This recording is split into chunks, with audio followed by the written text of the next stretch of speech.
Давайте мы с вами поотгадываем персонажей. Давайте.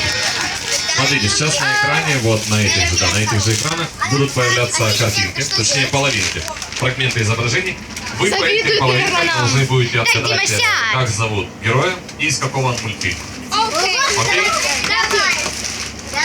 И, может быть, еще будут герои. Вот, посмотрим. Итак, поехали. Козел, все верно. Красная шапочка, да, это. Лунтик. Откуда мы это знаем? И вместе с Лунтиком сейчас мы... Кузя! Да. Обожала это мультик. Это. Как его зовут? Его зовут По. Попа, Да. А, этот... Это. Это Ариэль. Да, это она. Рапунцель, как зовут вот этого маленького зеленого? Ну, у него есть имя. Его зовут Паскаль.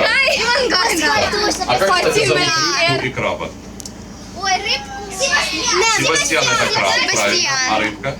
Себастьян. На букву F. Крабис. Никто не помнит.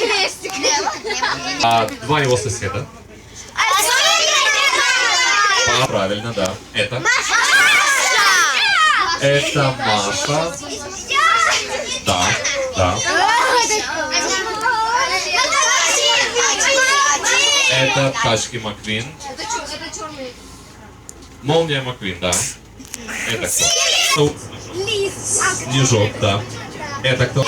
Лиза и... Бас. Да. Это уже Джокер, да. Сейчас Харли Квинн будет. Да, Бэтмен, Темный рыцарь, все правильно. Это кто? Его у меня не было. Я помню, это из «Монстра на каникулах». Из «Монстра на каникулах», как его зовут? Вот так он выглядит. Джонни, все правильно. Кто-то сказал Джонни, это верный ответ. Не знаю. Это из сериала «Семейка Адамса». Смотрели когда-нибудь? Нет, это дядечка. У него...